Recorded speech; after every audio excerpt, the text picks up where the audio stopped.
Quem me vê assim não diz. Quem me vê assim não diz. Colega velho, que eu fui rico no passado, eu já posso ir fazendo. Colega velho, e também já criei gado.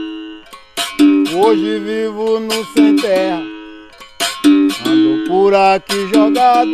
Camaradinha, viva meu Deus, viva meu Deus. Camarada, viva meu mestre, viva meu mestre. Camarada, quem me ensinou, quem me ensinou. Camarada, volta do mundo, volta do mundo. Camarada, que o mundo deu, que o mundo deu. Camarada, que o mundo dá, que o mundo dá, camarada.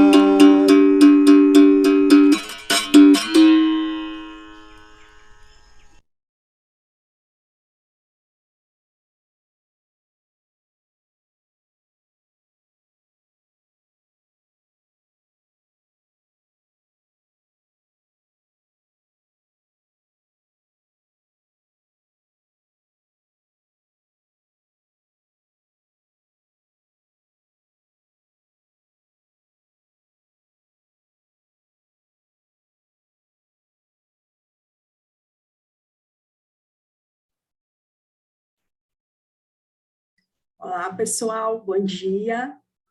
Sejam todos bem-vindos à reunião da Associação Brasileira de Ciência Ecológica e Conservação, a Rabeco Virtual. Eu sou Rejane, uma das pessoas que estão organizando esse evento virtualmente. Essa é a terceira Rabeco. As edições anteriores foram em Gramado, em 2016, e em Campinas, em 2018. A terceira Rabeco estava marcada para setembro de 2020, mas foi adiada devido à pandemia de Covid-19. Em 2021, ainda não estamos em condições de nos encontrarmos presencialmente, mas teremos a Rabeco virtual. E hoje será um pré-evento, um aquecimento que nós apelidamos de Esquenta Rabeco. Hoje, 18 meses depois da pandemia, mais de 590 mil vidas foram perdidas para a Covid-19. E o Brasil é o segundo país no mundo em número de mortes e o oitavo em proporção de mortes por população, na população. Essa situação está relacionada com as interações entre a sociedade e o conhecimento científico. Investimentos em ciência, educação, vêm sendo reduzidos nos últimos anos. Pesquisadores estão sob ameaça, como é o caso de Lucas Ferrante, doutorando do INPA, que a gente vai conversar hoje à tarde. Entre os pesquisadores ligados à ABECO, muitos atuaram no entendimento da Covid, como grupos coordenados pelo professor José Alexandre Diniz Filho, da UFG, em Goiás, Bruno Vilela, da UFBA, aqui na Bahia, e Paulo Inácio Prado, em São Paulo, na USP, que também estará aqui com a gente na mesa redonda no dia 21, amanhã. No Brasil, também aconteceu recentemente a maior temporada de incêndios no Pantanal, e ano passado, com a destruição da vegetação nativa, e essa destruição tem sido crescente. Essa destruição também está associada com a perda da biodiversidade e, consequentemente, com perda dos benefícios que a gente obtém da natureza. Entre essas contribuições está a água, importante para a agricultura e para a produção de energia. Todos nós temos acompanhado o aumento do custo da energia e dos riscos de desabastecimento.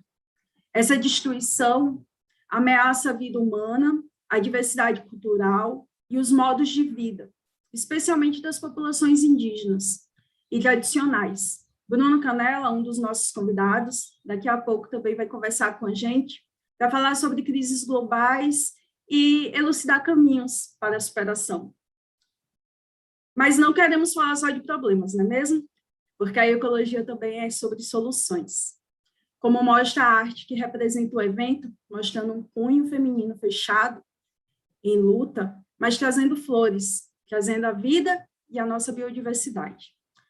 A ecologia é sobre compreender a natureza, seus processos físicos fundamentais, como vai mostrar Cid Gouveia, na quarta-feira, na conferência Ecofísica.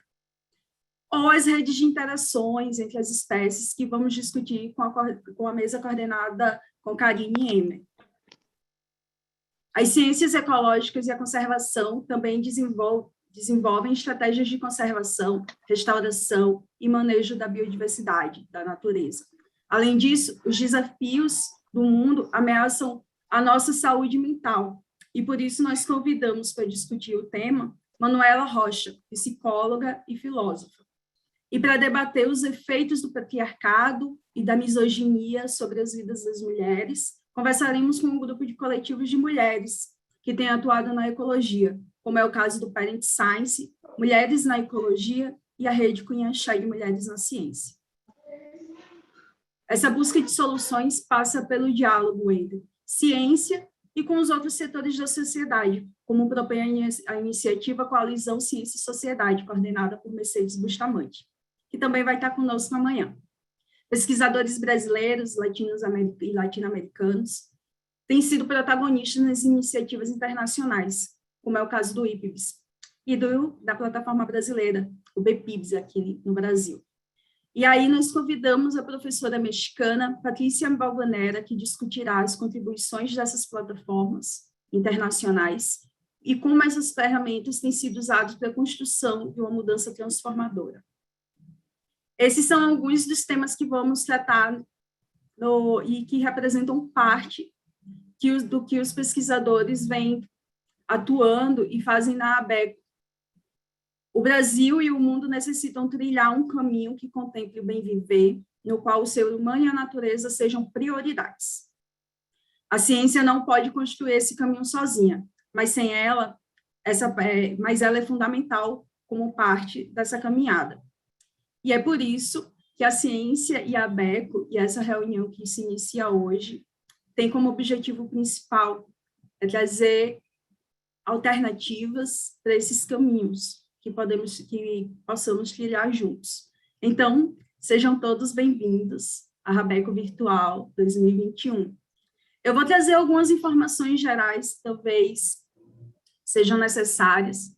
Os vídeos posts já estão no ar, então, por favor, a gente recebeu muitos vídeos, os vídeos estão sensacionais, muita criatividade e muito trabalho legal sendo desenvolvido por jovens cientistas em ecologia e conservação no Brasil.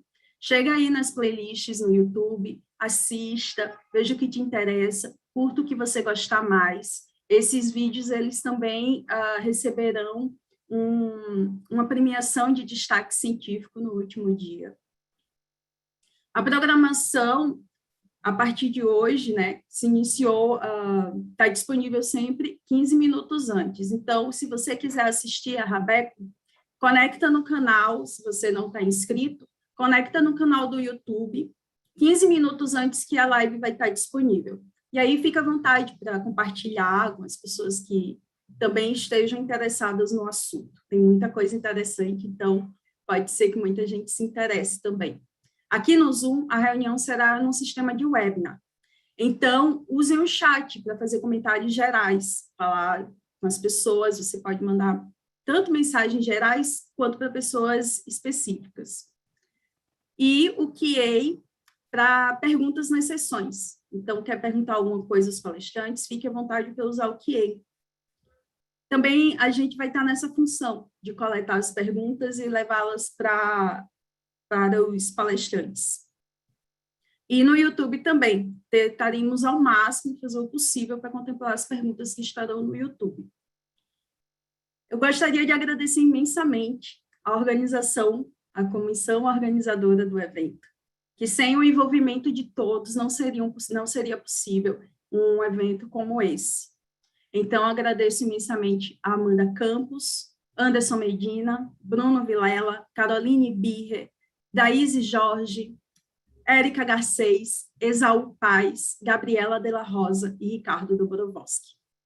Agradecemos também o apoio da UFBA, do PPG de Ecologia, Teoria, Aplicação e Valores, e o INCT, INCRI e a ECBio. Então, é isso. Vamos, então, iniciar os trabalhos. Nossa primeira atividade será a roda de conversa Diálogos de Saberes, Conhecer e Transformar. E para apresentar essa atividade, eu vou convidar agora a Caroline Birrer, que é doutoranda do PPG de Ecologia, Teoria, Aplicação e Valores da UFBA. Muito obrigada a todos. Obrigada, Regi. Bom dia a todas, todos e a todes. Iniciaremos, então, a primeira sessão do Esquenta da Rabeco, uma roda de conversa, diálogos de saberes, conhecer e transformar. Eu me chamo Caroline Birrer, estou desenvolvendo o meu doutorado pelo Programa de Ecologia na UFBA. E nessa sessão eu vou ser anfitriã e coordenadora da roda de conversa. E estamos vivendo uma crise sem precedentes, e para superar essa crise é necessário construir um caminho que contenha saúde, bem-estar, bem-viver, sustentabilidade, equidade e outras demandas fundamentais para a humanidade e o ambiente global. A ciência é necessária, mas não é o suficiente. Outras vozes, outras formas de conhecimento e muitas pontes precisam ser construídas. Para promover esse debate, trazemos nessa roda de conversa um dos ecólogos, pensadores e fundadores da ABECO e protagonista da sua história, Fábio Scarano. Fábio é professor do Departamento de Ecologia da Universidade Federal do Rio de Janeiro, autor e coordenador de relatórios do Painel Intergovernamental de Mudanças Climáticas, o IPCC, de 2011 a 2014, da Plataforma Intergovernamental sobre Biodiversidade e Serviços Ecossistemas, o IPIBS, de 2015 a 2018, e da Plataforma Brasileira sobre Diversidade e Serviços Ecossistêmicos, PBBs, desde 2015. Pertenceu ao quadro de líderes da ONG Conservation International e foi diretor executivo da Fundação Brasileira para o Desenvolvimento Sustentável. Possui 2 prêmios Jabuti de literatura na categoria de Ciências Naturais. Seu livro mais recente é o Regenerantes de Gaia, publicado em 2019. Temos também a participação de Bruno Canella, que é advogado, liderança indígena, ecossocialista, anticapitalista, antirracista e libertário. Bruno é membro do Movimento de Bem Viver, que reúne militantes das cidades, indígenas e quilombolas que apostam na estratégia ecossocialista para acabar com a exploração, com todas as opressões e com a destruição da natureza. E também o Eduardo Sá Barreto Cruz, professor do Departamento de Economia da Universidade Federal Fluminense. Ele atua principalmente em temas relacionados à crise ambiental, crítica da economia política, história do pensamento econômico e filosofia da ciência. Seu livro mais recente é O Capital na Estufa, para a crítica da economia das mudanças climáticas, publicado em 2018. Por fim, lembramos que cada palestrante terá de 10 a 15 minutos de fala. Então, a gente vai iniciar pelo Bruno, vamos para Eduardo, vamos terminar com o Fábio.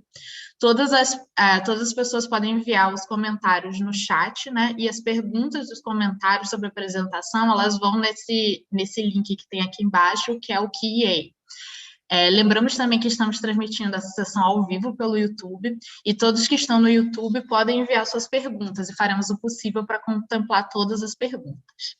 Então, a gente pode começar, né? Então, Bruno, pode começar a sua palestra. Muito obrigada.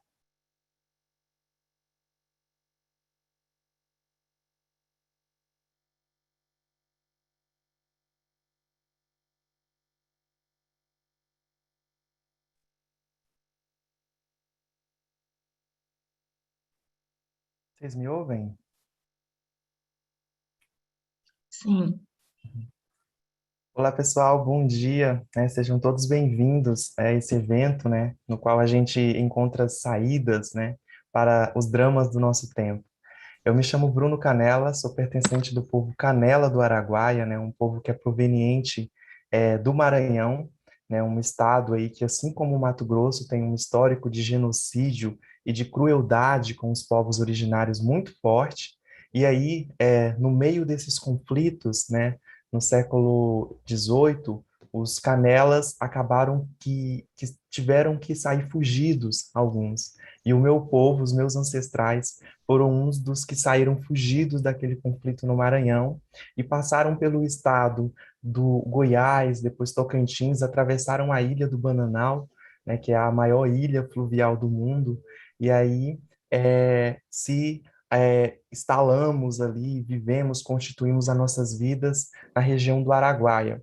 E ali, em meados dos anos 2000, a nossa família, né, começa a se reunir naquelas cidades onde os canelas estavam ali marginalizados para fazer esse grande resgate, essa retomada, né, de nossas vidas. E fizemos. E hoje estamos em 3 retomadas em nossos territórios, preservando e resgatando os nossos modos de vida, os nossos conhecimentos, né, e valorizando a nossa cultura. Isso depois de um longo processo de resgate cultural, de retorno ao território no Maranhão, a gente conseguiu, né, em meio a esse caos, né, em que nos colocaram os povos indígenas do Brasil, reafirmar nossa cultura. Né? Isso mostra um gesto de coragem frente a tudo que enfrentamos hoje, e hoje estamos resistindo.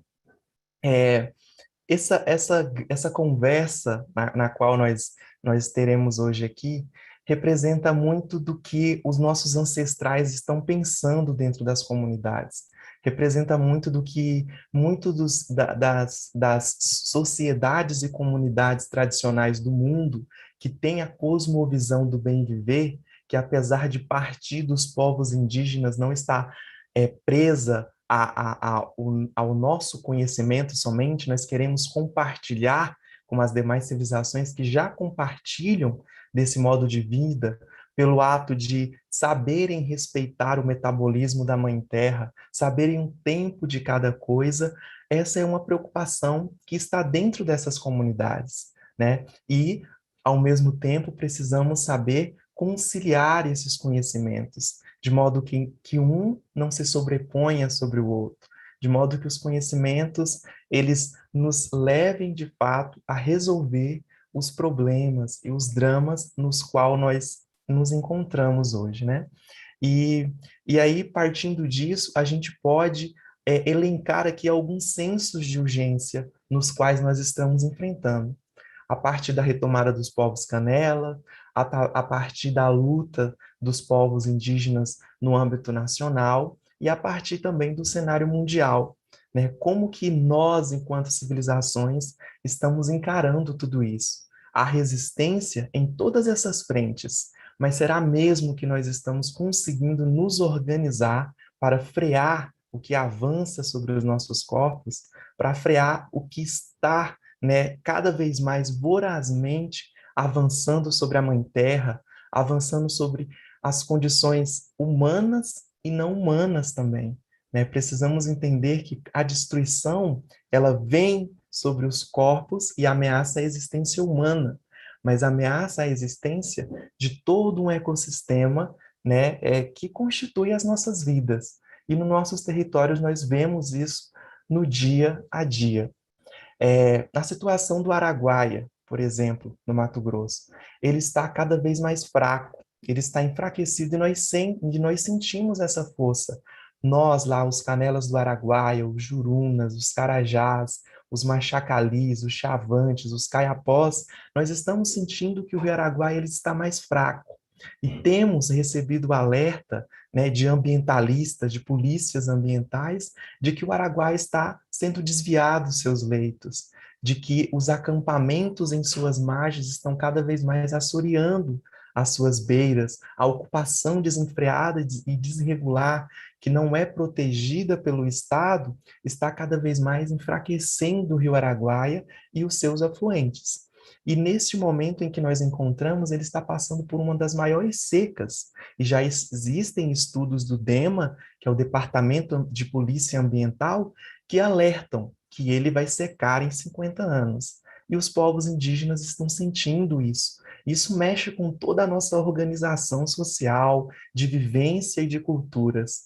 O peixe que pegávamos a poucos metros da comunidade, hoje nós precisamos ir muito mais longe, né? Os peixes que subiam em tal ano, em tal época, porque o rio conseguia atingir a cheia necessária para aquela região, não sobe mais. Isso afeta diretamente a alimentação das comunidades indígenas e todo o fator ancestral de enfraquecimento da cultura também. Isso é muito sistêmico, isso é muito grave.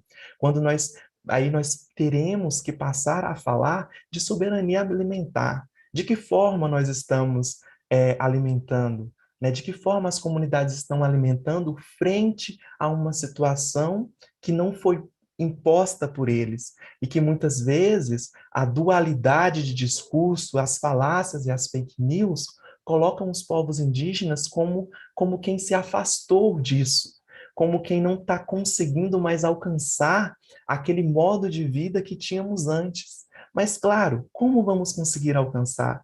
Se estão destruindo cada vez mais, se estão avançando cada vez mais sobre os territórios.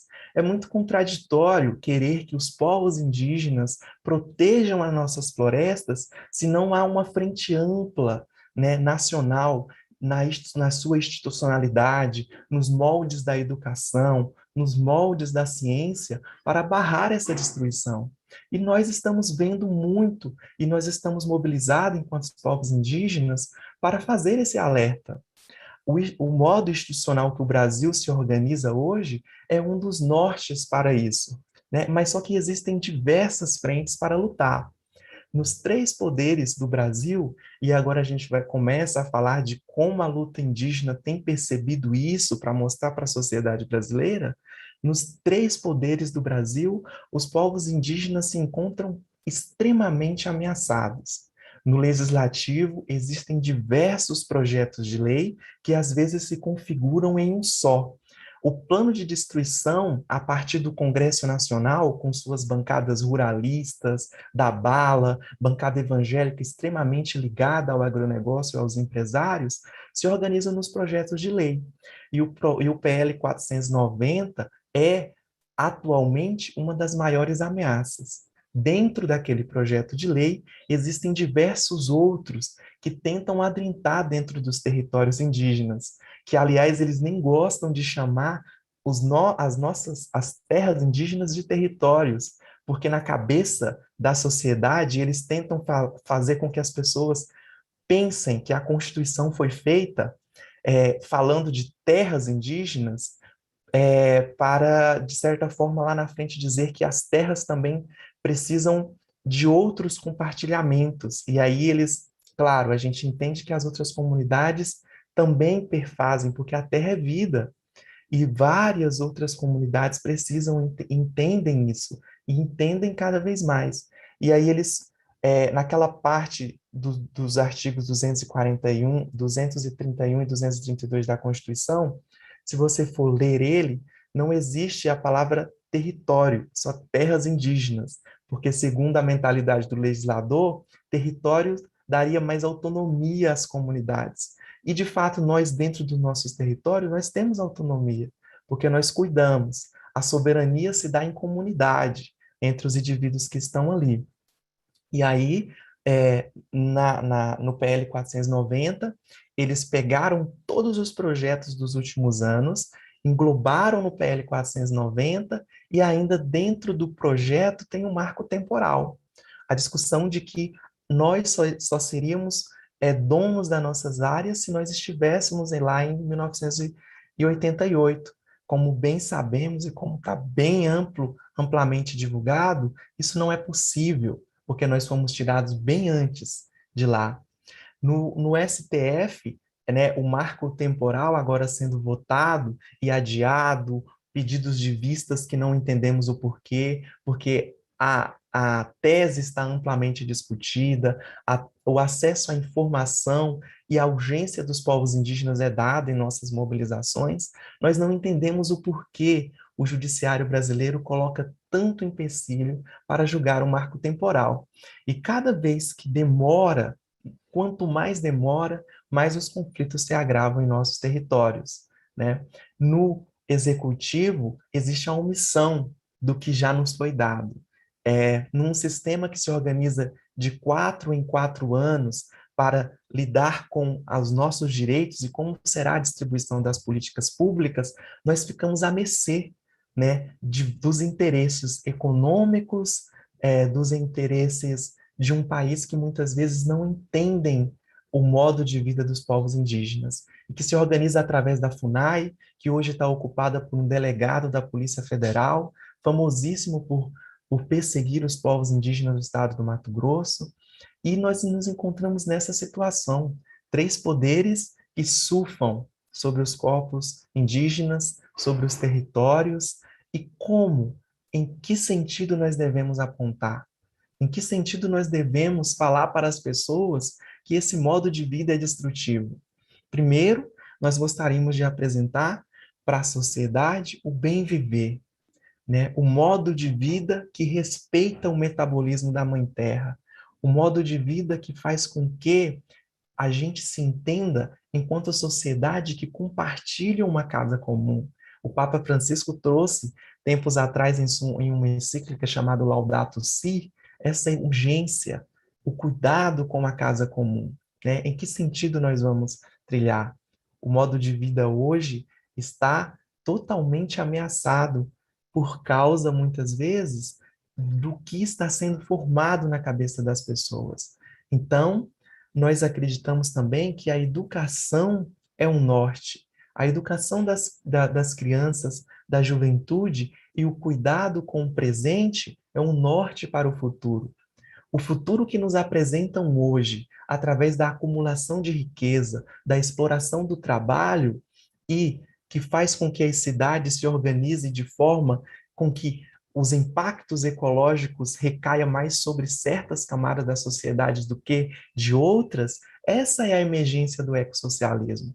O ecossocialismo vem dizer que nós também estamos, através dessas organizações sociais que causam injustiça social, estamos nos organizando de forma que vamos entrar em colapso, né? Estamos passando do antropoceno para o capitoloceno, onde o capitalismo será o centro da destruição e não o homem.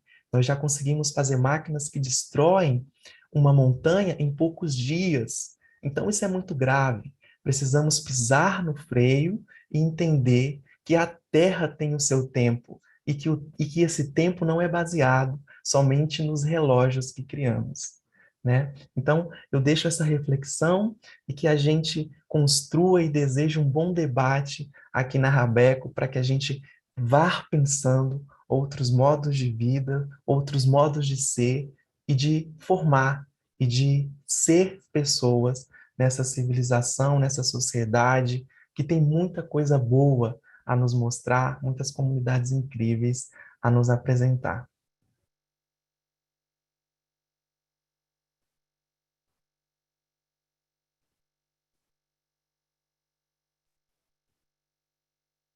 Obrigada pela fala, Bruno. Uma fala muito importante, né? Muito potente.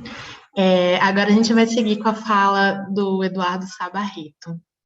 Pode começar. Obrigado, Caroline. Bom, deixa eu fazer o controle aqui do meu tempo também.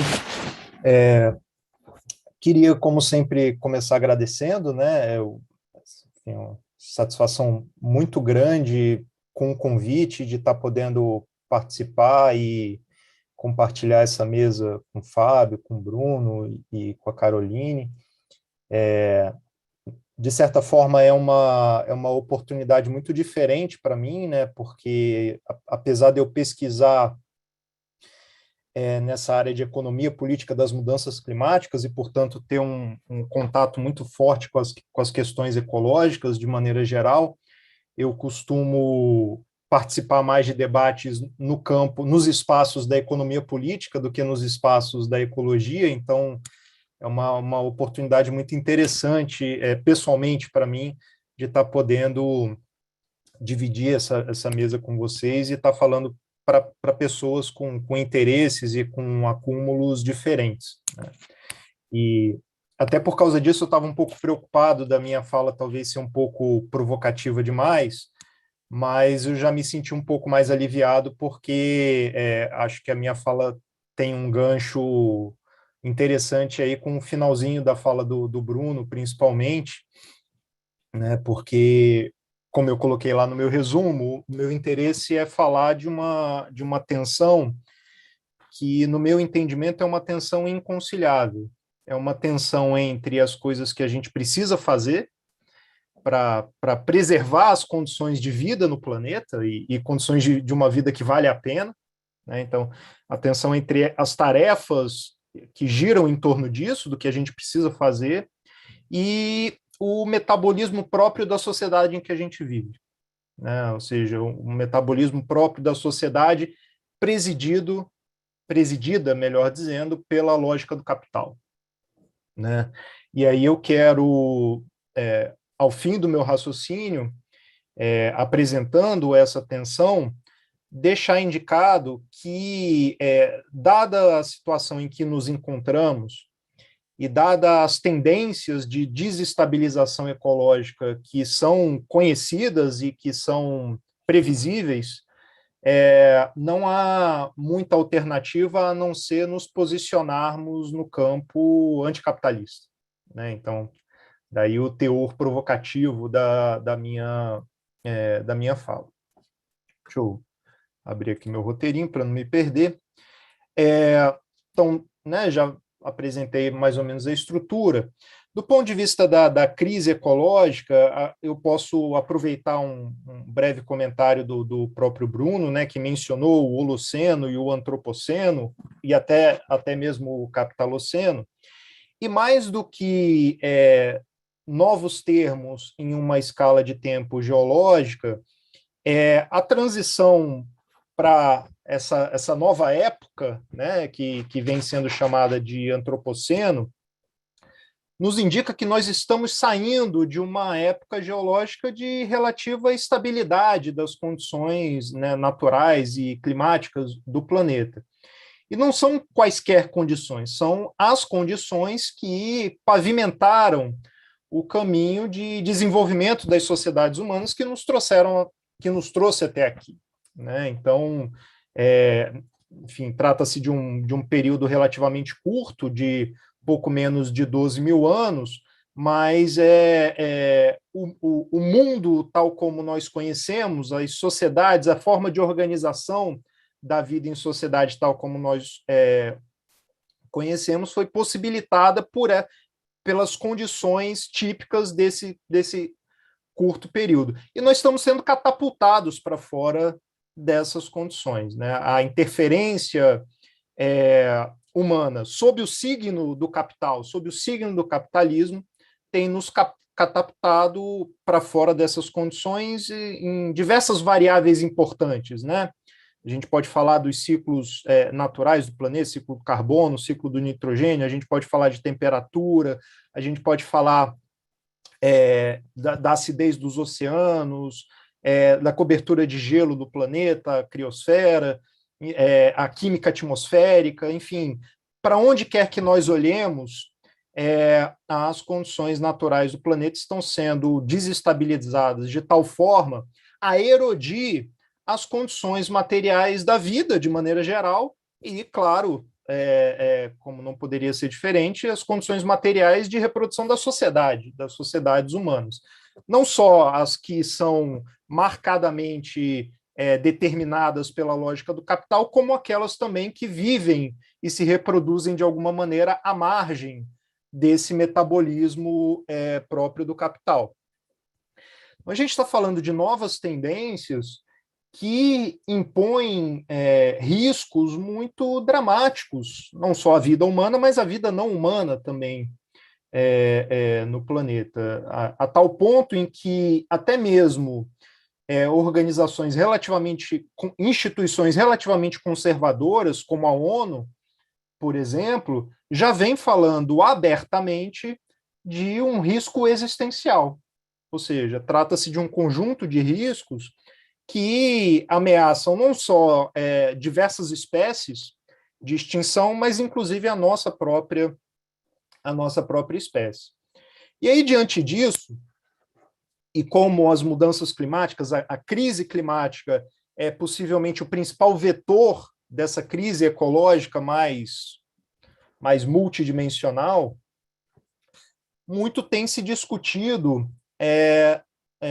em relação ao que devemos fazer para suspender essa nossa influência disruptiva sobre o sistema climático do planeta, né? E aí, no âmbito do IPCC, por exemplo, nós temos acesso a relatórios regularmente, né? Inclusive recentemente saiu mas em 2018 havia saído um relatório especial muito impactante também, em que são discutidas trajetórias de mitigação para que nós alcancemos um nível anual de emissões em que efetivamente nós estaríamos suspendendo na química atmosférica e assim estacionando de alguma forma o processo de aquecimento que ora vivemos, né? E aí, quando a gente olha para essas trajetórias de mitigação, não tem como não ficar chocado, né? Não tem como levar um susto muito grande, porque a gente está falando de uma exigência de redução do nível de emissões, hoje em dia, na ordem de aproximadamente 7% ao ano, 7 a 8% ao ano, pelos próximos 30 anos. E quando a gente contrasta essa tarefa ao que nós temos obtido,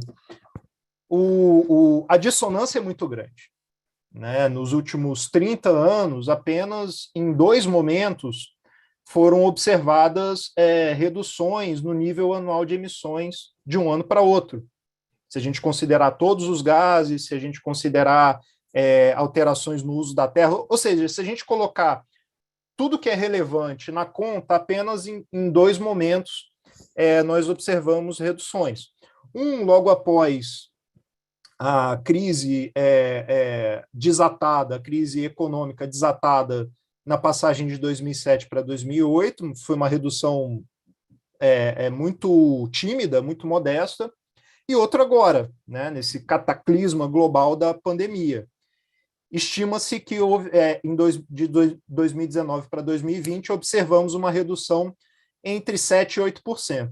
Então, notem, a tarefa envolve reproduzir uma redução compatível com a que houve entre 2019 e 2020 pelos próximos 30 anos, sem falhar nenhum ano, né? E claro, preferencialmente de maneira planejada, de maneira organizada, e não dessa maneira caótica, dramática e trágica que foi provocada pela eclosão da pandemia. Então, é uma tarefa muito substancial, e muitas vezes a gente se pega achando que os nossos fracassos precedentes, eles podem ser explicados por uma falta de mobilização mundial. E eu tendo a discordar disso, porque os últimos 30 anos foram anos de uma proliferação muito impressionante de políticas públicas com objetivos climáticos. E, em muitos sentidos, políticas que tiveram um grau razoável de implementação, que, no entanto, não trouxeram os resultados esperados, né? Foram frustrantes em termos de resultados. E aí eu costumo argumentar que, muito mais do que explicar esses resultados pela falta de políticas, a gente tem que explicar esses resultados pela incapacidade estrutural dessa sociedade que a gente vive de moderar o seu impacto material sobre o planeta, né? E aqui eu entro nos meus últimos 5 minutos para falar um pouco disso, né? Porque, afinal de contas, a gente não vive numa sociedade abstrata ou abstratamente concebida, né? A gente vive numa sociedade concreta, específica, que tem uma natureza específica, tem uma dinâmica própria, a sociedade capitalista. E essa dinâmica, ela é muito fortemente marcada por uma compulsão pelo crescimento. Tá? Isso não é um problema da nossa cabeça, não é um problema da consciência ou de uma consciência imperfeita. Nós somos cobrados, nós como indivíduos, somos cobrados, vivendo nessa sociedade, a integrar essa dinâmica ensandecida de crescimento, né? E ainda que seja possível, que esteja ao alcance de cada um de nós, individualmente, nos afastarmos dessa compulsão pelo crescimento, Do ponto de vista global, a dinâmica consegue garantir, o capital consegue garantir que, do ponto de vista global, do ponto de vista total, da soma de todas as partes, a trajetória seja sempre de crescimento. E não estou falando só de crescimento econômico, não. O crescimento econômico depende de um crescimento da nossa demanda material sobre o planeta. Ou seja, a gente está numa sociedade cuja dinâmica é o completo inverso do que a gente precisaria estar fazendo.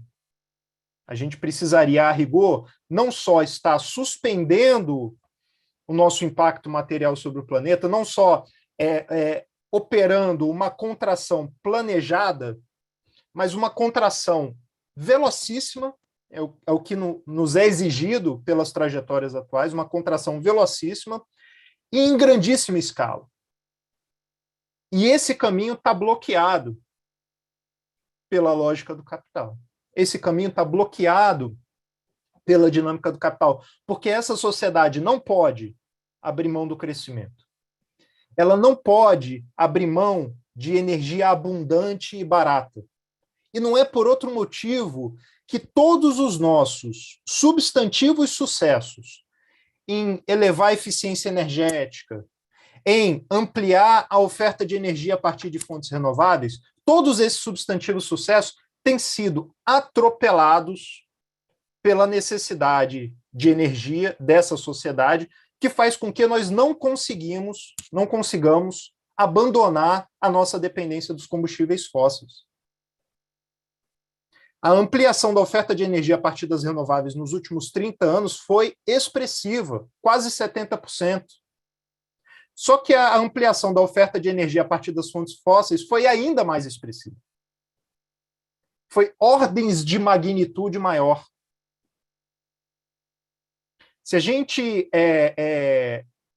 abandonar hoje toda a nossa dependência dos combustíveis fósseis, o que a gente hoje gera de oferta de energia a partir das fontes renováveis não atende nem 15% da nossa demanda por energia atual.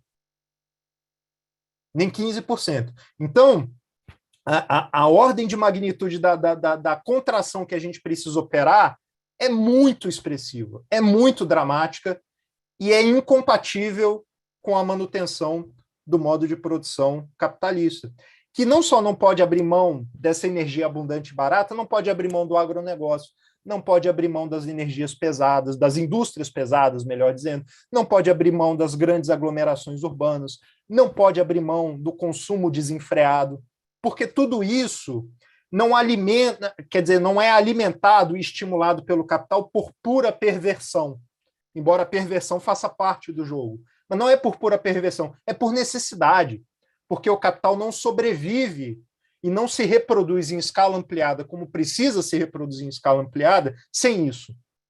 Então, para a gente se mover para fora disso, para a gente destruir essa lógica ensandecida, essa lógica destrutiva, a gente precisa se voltar contra o capital, né? E aqui não é, eu não quero que fique a impressão de um mero proselitismo político, de usar uma pauta, de usar uma agenda para fazer avançar um certo viés político, para fazer avançar uma certa tendência política que é a minha. É mais que isso. O que eu estou querendo mostrar é que o nosso desejo em torno das questões ecológicas, as nossas ambições em torno das questões ecológicas, tudo aquilo que a gente precisa fazer para preservar a nossa segurança e a segurança de outras espécies no planeta, não pode ser feito na sociedade em que a gente vive. Então, se a gente ainda pretende fazer, se a gente ainda pretende ser consequente com aquelas ambições, é cobrado de nós botar os pés dentro do campo anticapitalista. Eu estourei meu tempo em 1 minuto, peço desculpa, mas vou parar por aqui, então.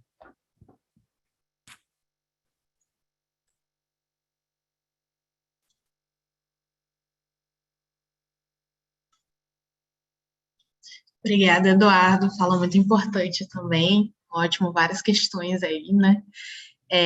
Agora a gente vai para a fala do Fábio Scarano. Oi, gente, bom dia.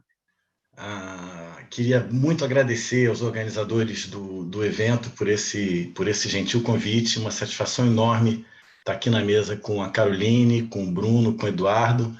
Queria também agradecer aos meus colegas de mesa aqui pela adaptação rápida. Assim que deu 10 horas, faltou luz aqui no meu bairro. Não sei se é o apagão chegando, já que já 3 municípios aqui perto tiveram apagão esse final de semana. Não sei se está chegando aqui para o Rio de Janeiro agora, mas, enfim, super obrigado aí pela adaptação rápida. Eu vou te pedir, Caroline, para eu ficar de co-host, para eu compartilhar minha tela, que eu vou mostrar uns slides aqui para vocês.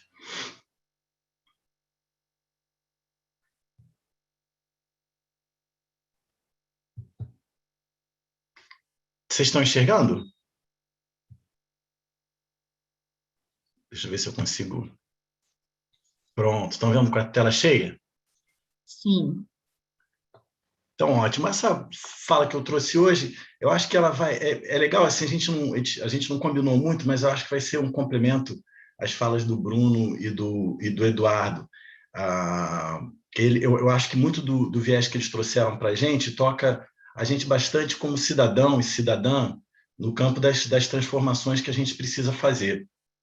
O que eu trouxe hoje é um pouco mais a gente da ciência, como que a gente pode atuar na nossa ciência para a gente fazer parte dessa transformação em direção aí a um mundo mais sustentável.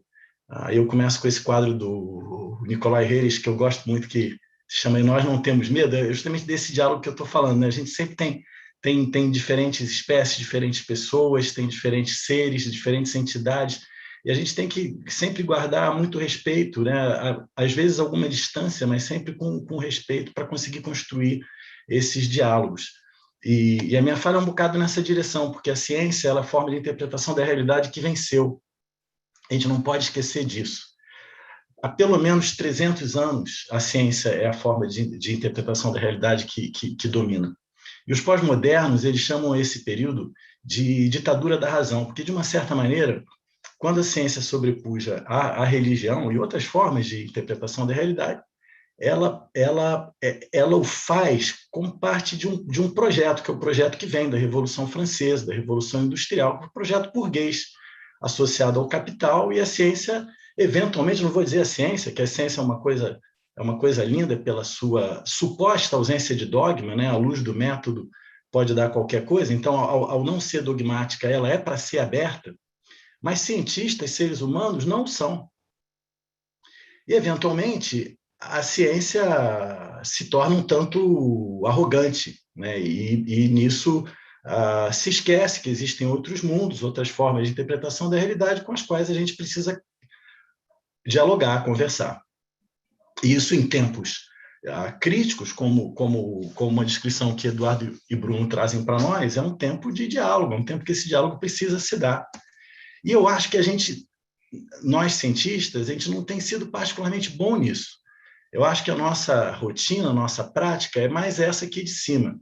Do alto de um determinado pedestal, a gente acha que a gente vai trazer soluções para um mundo maluco, cheio de problema. Então, muitas vezes, o cientista é um excelente diagnosticador de problema, outras vezes o cientista anda com uma sacola de solução debaixo do braço. E ele muitas vezes se esquece, ou ela, que eles estão nesse meio aqui. Eles são parte da sociedade. E, de uma certa maneira, a julgar pelo que aconteceu nos últimos 300 anos, em termos disso tudo, mudança climática, perda de biodiversidade, nós somos parte da solução, assim como a gente é parte do problema. A gente não está fora, a gente não está acima, superior a ninguém nessa história aqui. Então, como é que a gente engaja na solução desse problema? Você vê a nossa linguagem, né?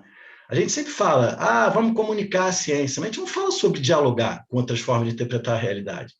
A gente fala em divulgação científica. Vocês já viram alguém falar em escutação científica? Eu também não tenho escutado falar disso. A gente fala em informar a ciência, mas raramente a gente fala em coproduzir. Com aquelas pessoas cujo problema a gente quer resolver. Caramba, elas têm que ser parte também da solução. Elas têm que ser parte dessa conversa. E nisso eu acho que a gente não tem sido particularmente bom. E aí o resultado é que é um mundo hoje, o mundo moderno no qual a gente vive, é um mundo de divergências. É o humano contra o não humano, é o natural contra o sobrenatural. Tudo aquilo que a gente não entende ou a gente não vê, a gente já rotula, isso é sobrenatural. a ciência contra as formas de interpretação da realidade, e sempre esse dualismo problema-solução. E a impressão que eu tenho é que a Hannah Arendt, filósofa alemã, ela estava muito certa logo no pós-guerra, começando ali aquela corrida espacial, ela fala nisso, que o ser humano moderno tinha se alienado da Terra e tinha se alienado do mundo. A alienação da Terra tem a ver com essa fascinação que a gente começa a desenvolver por uma possibilidade de vida em outro planeta, que, de uma certa maneira, jogando a toalha, assim, já que no nosso aqui não deu certo, vamos embora para outro. Então, essa alienação da Terra que ela falava a respeito está de um lado. Do outro lado, é uma alienação do mundo, porque com a coisa do capital, uma parte desses ditos modernos, eles se voltam para si mesmo, né? Um tempo de egoísmo, individualismo, e com isso você se aliena do mundo. O que é o mundo? É tudo que está ao teu redor, é a natureza, é o próximo. O resultado dessa dupla alienação da Hannah Arendt é o antropoceno. E o antídoto é a tal da sustentabilidade, só que tem diferente sustentabilidade, né? Tem a sustentabilidade que é uma espécie de puxadinho do capitalismo, e tem uma sustentabilidade mais radical. E eu acho que é justamente essa segunda que a gente está mais interessado, seguindo inclusive a linha do que o Eduardo trouxe aqui para nós. E aí, nisso, quer dizer, se nós modernos, né, se a Hannah Arendt estiver certa, e nós modernos nos alienamos do mundo e da Terra, talvez sobre a Terra existam outros mundos. O mundo, por exemplo, do povo Canela, lá com Bruno. Vários mundos que tem aqui na minha cidade, em comunidades, mesmo dentro de uma mesma rua, de um mesmo bairro, o Rio de Janeiro ainda tem essa heterogeneidade. Então, o universo moderno, ele é um. A gente, na verdade, vive um pluriverso. E esse pluriverso, ele não está separado em norte e sul só, como por vezes a gente é levado a crer, mas ele é misturado. Então, essa mistura faz com que eu consiga... Bom, o nosso universo moderno não pode botar o universo de outras pessoas em risco, não modernas. Então, a gente precisa compartilhar, de alguma maneira, esse futuro. Então, no final das contas, para a gente ir em direção a isso que eu estou chamando de sustentabilidade, no sentido mais amplo, a gente tem que sair dessa dicotomia problema-solução e tem que encontrar esse caminho do diálogo. E aí, quer dizer, esse diálogo é o quê? A gente precisa coexistir, igual na minha figura inicial lá do Nicolas Reis, quer dizer, você tem que conviver ali com o urso, e, eventualmente, por que não? Até hibridizar. Então, a gente, no caso da ciência, a ciência pode hibridizar com a arte, com a religião, com o conhecimento indígena e local, com conhecimentos práticos, como, por exemplo, das pessoas que vivem em ambientes rurais, urbanos, aquele conhecimento prático, né, da rua, do campo. Aí é um exemplo de arte híbrida que mistura a ciência com a arte. E aí, quanto a essa hibridização, eu acho que já tem alguns processos, essa hibridização, essa coexistência, esse diálogo, eu acho que tem alguns processos que já estão em curso. A ONU, em 2006, recomendava já que, no que diz respeito à biodiversidade, a ciência buscasse encontrar um campo de diálogo com o conhecimento indígena, que é o conhecimento original, rico, sobre essa diversidade biológica que nos cerca. Isso viria a se consolidar alguns anos mais tarde com a Plataforma Intergovernamental de Biodiversidade e Serviços Ecossistêmicos, o IPBES, que é uma espécie de PCC da biodiversidade, e aqui no Brasil, com a Plataforma Brasileira. Então, esses são dois painéis científicos que já vêm se esforçando em construir esse diálogo, com todas as dificuldades que ele traz. Mas eu percebo que tem ainda alguns outros campos com os quais a gente conversa muito pouco. E é sobre eles que eu queria falar um pouco mais. Um deles é o campo, vamos chamar inicialmente religioso, ou talvez um melhor termo seja o da espiritualidade. Eu queria fazer referência aqui a esse filósofo das religiões romenos, chamado Mircea Eliade, nesse livro dele muito interessante, O Sagrado e Profano. Ele fala o seguinte, ele diz que o moderno, o ser humano moderno, ele profanizou tudo, ele não percebe mais o sagrado em nada, tudo virou commodity. Então, a natureza, as outras pessoas, e nós mesmos, a gente se transforma em commodity própria nossa, com a nossa maneira de trabalhar. Então, ao fazer isso, a gente perde a dimensão do sagrado. E o que ele diz é que o sagrado é quando a gente consegue realizar na nossa existência, a gente, além de corpo, a gente se tornar casa e a gente se jogar no cosmos, que eu acho que essa gravura de autor desconhecido, de uma certa maneira, representa. Você percebe que é um pastor que toma conta dessa natureza aqui da nossa casa, que é a casa planeta Terra, né? E o universo como a gente o conhece, mas essa pessoa, esse pastor, está se jogando para fora, está se jogando para o mundo. Então, o que o Mircea Eliade falava é o seguinte: quando a gente percebe o sagrado, a gente se cosmiza, a gente sai de nós mesmos, a gente se joga para fora.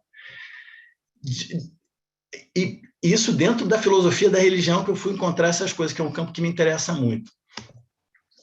E outra coisa que tem me interessado demais é essa arte rupestre. Isso aqui é lá no Parque Nacional do Catimbau, onde meus queridos amigos lá da Universidade Federal de Pernambuco, Marcelo Tabarelli, Nara Leal, Felipe Melo, trabalham muito naquela caatinga de lá. E eles me levaram para conhecer esse lugar que tinha essas inscrições. Eu achei essa arte fora de série. A gente vê aqui as pessoas de mão dada, talvez dançando, talvez observando, e tem essa bola que aparece várias vezes em vários desenhos deles. A gente fica sem saber se isso é o Sol, se é um disco voador que pousou ali, se é uma grande lagoa. O que eu sei é que tem algumas pessoas que estão muito perto aqui, que estão meio que entrando, saindo, e eu fico olhando essas coisas e fico pensando, caramba, essa turma estava dizendo que era arte, era alguma coisa para eles se divertirem no final do dia, eles estavam querendo deixar alguma mensagem para alguém, mas de qualquer maneira, essa gigantesca bola aqui parece uma coisa que talvez seja, não sei, sobrenatural. E eu gosto de acreditar nisso. E aí eu fico pensando no seguinte, quer dizer, até que ponto a gente é o Homo sapiens, né? Que o Linneu, empolgadíssimo lá, no auge do iluminismo, o ser humano dando nome a tudo, o Linneu nos chamou de Homo sapiens, a espécie a humana que sabe, né? O ser que sabe.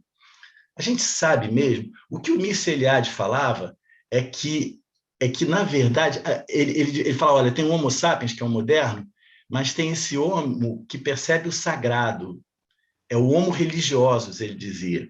Mas o que eu acho que eu gosto mais é o que alguns estudiosos da arte rupestre dizem ser o Homo spiritualis. O que eles falam é o seguinte, que a gente não é nem sapiens, nem religiosos, a gente é spiritualis, porque a gente é presente, né, aqui na nossa vida, do nosso corpo físico, a gente tem, o ser humano desde sempre tem essa fluidez. Então, em vários povos originais, né, as pessoas viram animais, os animais viram planta, a planta vira pessoa, o ser humano conversa com a pessoa, essa fluidez. E a terceira característica do espiritualis é a de ser permeável. Então, o nosso espírito sai da gente, o espírito viaja, seja no sonho, seja nos rituais e assim por diante. Então, essa noção que a gente não sabe tanto assim, apesar de toda a nossa ciência, me parece tão importante, tão humilde, e reconhecer que a gente tem uma outra dimensão, que não só a dimensão material. E aí, dito isso tudo, vocês devem estar se perguntando, bom, o que isso tem a ver com a ciência? E eu acho que a gente precisava um pouco... E aí uma vista lá do Parque do Catimbau, que eu tanto gosto, lá em Pernambuco, próximo a Buíque, vale a pena vocês conhecerem, é uma coisa linda. Como que a gente incorpora essas coisas que eu estou falando aqui, a prática científica? Será que é possível? E aí a gente começou a ver na literatura, além do corpo, casa, cosmo, da presença, fluidez, permeabilidade, tem outras trindades análogas. Aqui o Satish Kumar fala em alma, solo e sociedade. Um grupo de educadores fala em auto, eco e hétero. Então, existe essa possibilidade. Quer dizer, a gente você tem o corpo e você tem o cosmo. E aí, no meio, o que eu acho que ocorre muito com a prática científica é que, pela coisa da objetividade, imparcialidade, a gente trata o fenômeno com uma distância. A gente não se envolve no fenômeno. E, ao não se envolver, eu acho que a gente que lida com ecologia, e isso aplicado à sustentabilidade, porque os sistemas a gente finalmente reconheceu que são todos socioecológicos, pô, a gente é parte, caramba. Não dá para a gente se excluir. Então, como é que a gente bota o nosso corpo, o nosso ser, a nossa presença dentro da nossa pesquisa? A gente fala, puxa, aí vai quebrar o método todo. Será que quebra? Quando eu olho para as ciências sociais, existem duas coisas que eu acho que são muito importantes da gente refletir a respeito. Uma se chama reflexividade radical. É um método que na sociologia se usa muito. É o oposto da objetividade e imparcialidade científica. Foca em nós próprios, no alto. e na nossa relação com os outros e com o mundo, que é a reflexividade crítica e a autorreflexividade.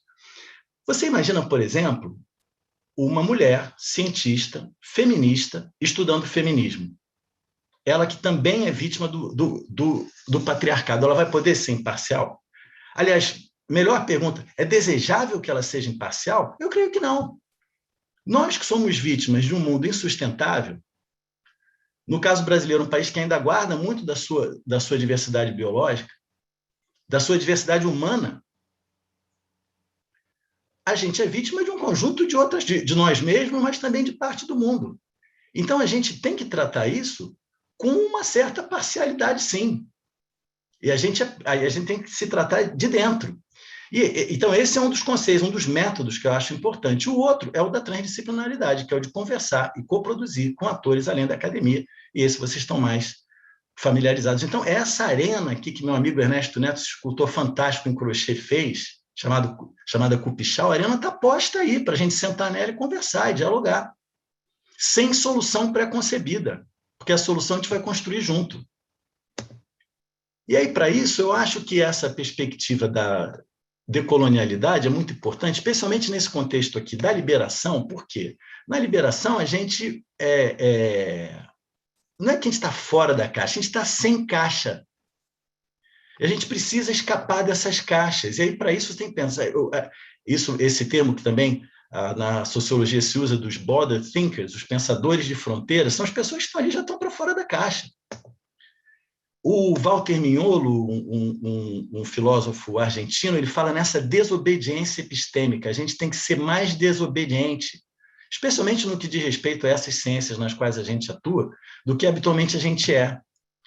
E eu acho muito importante também o pensamento do Georges Bataille, que é um filósofo francês também dos anos 50, que ele fala que ele tem esse livro fantástico chamado Erotismo, que é sobre transgressão e não interdição. Na ciência, eu acho, a gente precisa ser mais transgressor e parar com esse monte de interdito. Não pode isso, não pode aquilo, o método tem que ser assim, o método tem que ser assado, uma chatice. A gente tem que criar os nossos métodos. É nesse momento que eu acho que a gente se encontra. E aí eu queria encerrar fazendo referência aqui a dois pensadores de fronteira brasileiro, Paulo Freire no seu centenário, e a Lélia Gonzalez, uma antropóloga, filósofa, mulher negra, e eu acho que as falas dos dois têm muito a ver com a nossa mesa aqui hoje. O Paulo Freire dizia isso: a gente elitista e incompetente que pensa que nessas culturas, no caso indígena, não há teoria, que nessas culturas não há educação sistemática teórica. Essas culturas são eminentemente pedagógicas. Então, vamos aprender, minha gente, com essas outras culturas, que não a nossa moderna. E a Lélia Gonzalez dizia isso: estamos cansados de saber que nem na escola, nem nos livros onde manda a gente estudar, não se fala da efetiva contribuição das classes populares, da mulher, do negro, do índio, na nossa formação histórica e cultural. Na verdade, o que se faz é folclorizar todos eles. Eu concordo com os dois, acho que isso tem tudo a ver aqui com a nossa mesa, a homenagem a esses dois grandes brasileiros, pensadores de fronteira, que a gente siga o exemplo deles na nossa ciência. E eu encerro com outro pensador de fronteira, o querido Moisés Pianco, um pajé, liderança do povo Axaninca, que uma vez eu ouvi ele falar isso numa palestra, minha universidade é a Floresta, meu professor, o Silêncio. Talvez eu tenha até estourado meu tempo aqui, perdão, está na minha hora de me silenciar aqui. Muito obrigado para vocês, um bom dia, uma boa Rabeco a todos e todas.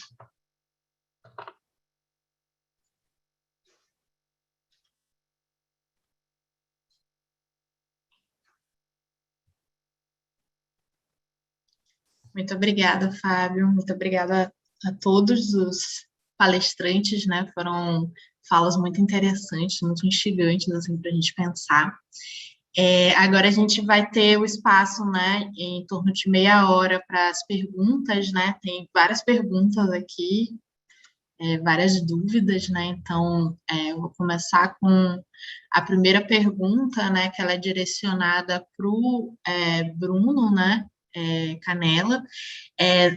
A pergunta é: não estamos já no colapso? Seca, fogo, doença?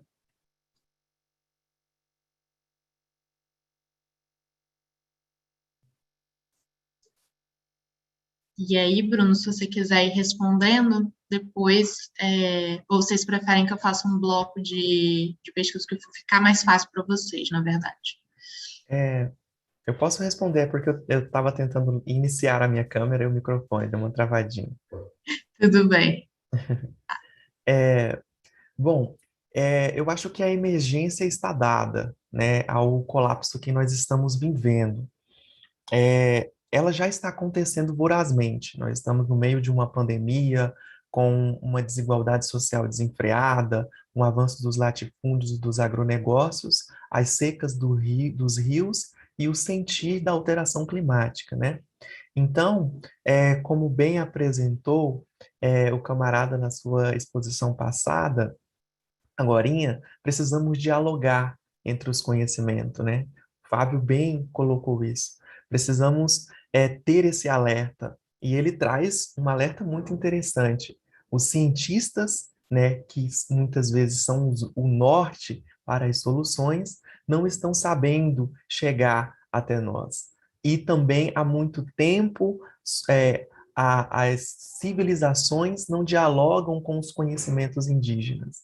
Então, precisamos nos unir, massificando cada vez mais essas discussões, né, na luta, nas bases, a partir dos nossos territórios, no sentido que a partir da ação do meu território, seja no campo, na cidade ou na floresta, eu vou fazer a transformação geral, né? Então, massificar esses diálogos frente a essa urgência pode ser uma saída para a gente.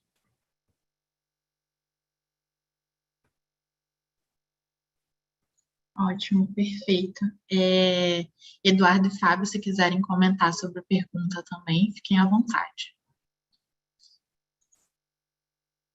Vamos lá, temos uma pergunta para o Eduardo diretamente, né? As energias renováveis estão aí, mas mesmo assim parecem continuar servindo a poucos, e em seus processos de instalação, ampliando conflitos socioambientais, especialmente com as comunidades locais. Como lidar com essa questão? Como não permitir que caiamos nas mesmas armadilhas com uma roupagem diferente e quebrando de fato paradigmas?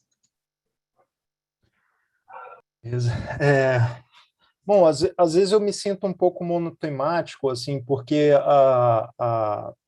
fundamentalmente todas as minhas respostas a esse tipo de pergunta são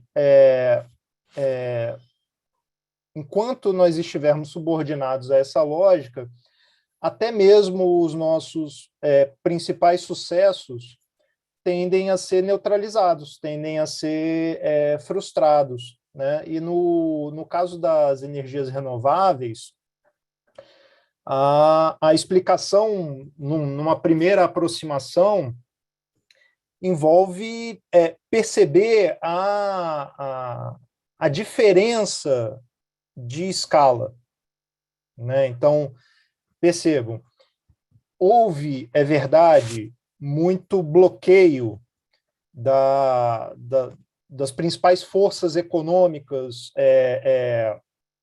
que dependem dos combustíveis fósseis, especialmente do setor do petróleo. Houve muito bloqueio, é verdade, ao desenvolvimento e a proliferação das energias renováveis. Houve campanha de negacionismo, enfim, houve diversas estratégias foram colocadas em prática, em movimento, para bloquear o avanço das energias renováveis.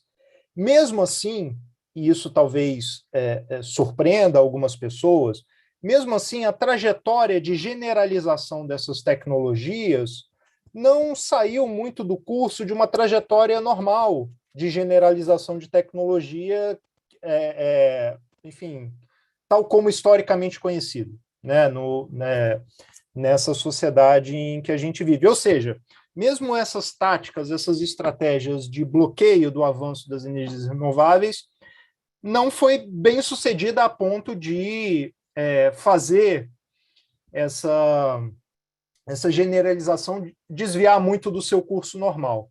E aí esse é o problema. O problema é, por um lado, o curso normal, né? É o que determina o curso normal de generalização de uma tecnologia nessa sociedade em que a gente vive, E, por outro lado, e aí acho que esse é o problema mais importante, é que esse curso normal de generalização das energias renováveis não chega nem perto de ser capaz de alimentar as necessidades energéticas de um tipo de sociedade febril, que depende de produzir sempre mais, que depende de consumir sempre mais, e que, portanto, só consegue azeitar as engrenagens dessa produção sempre expansiva, desse consumo sempre expansivo, com uma dependência de energia também sempre expansiva. Né? Então, se assemelha muito a um esforço de enxugar gelo, né? Mas talvez uma metáfora melhor não seja nem enxugar gelo, seja passar um paninho naquela plataforma das cataratas do Iguaçu, sabe? É mais ou menos isso, né? Então, quer dizer, o que essa produção ensandecida, alimentada pelo capital, gera sobre nós é o curso das cataratas. E a gente está tentando resolver o problema com um paninho de chão. Né? Então, a escala das coisas é muito diferente. Eu não tive tempo de falar isso na minha fala inicial, mas nos últimos 30 anos eu cheguei a mencionar, né, a oferta a partir de renováveis cresceu quase 70%, mas a oferta a partir de gás natural cresceu 80%. A partir do carvão cresceu 78%.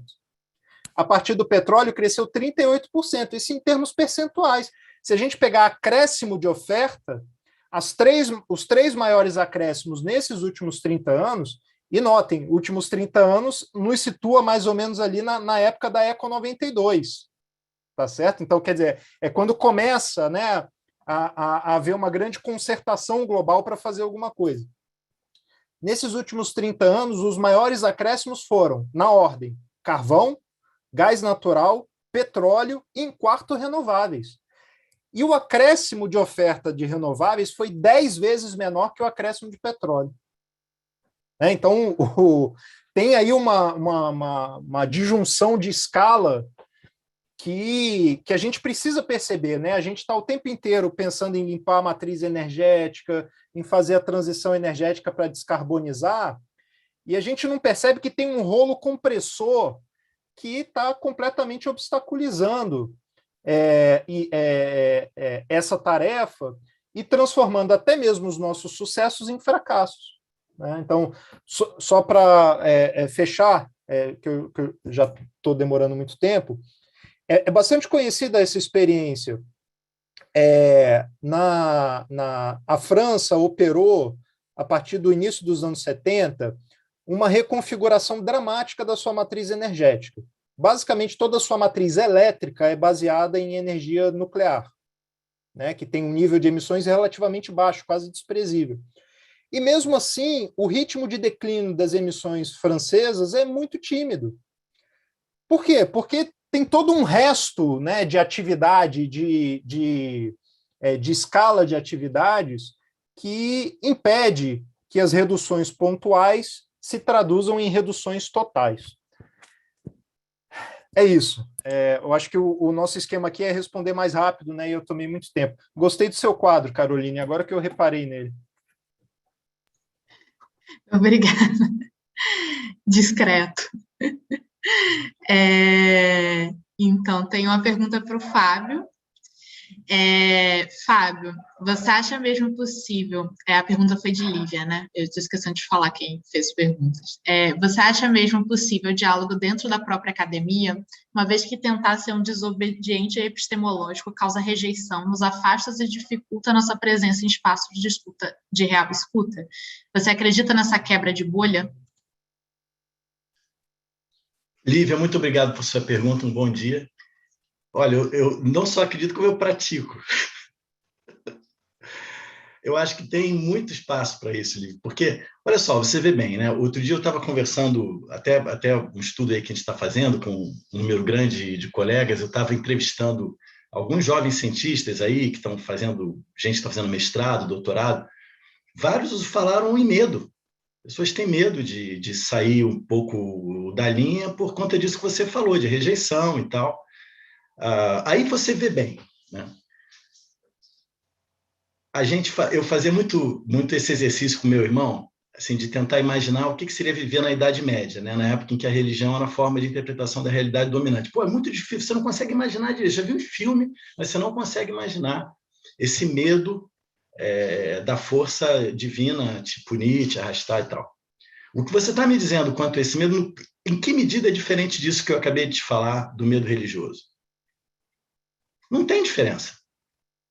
Então, a ciência é o quê? Uma religião também. Quando ela vira isso, quando ela vira dogmática esse ponto, é porque ela chegou exatamente nesse lugar.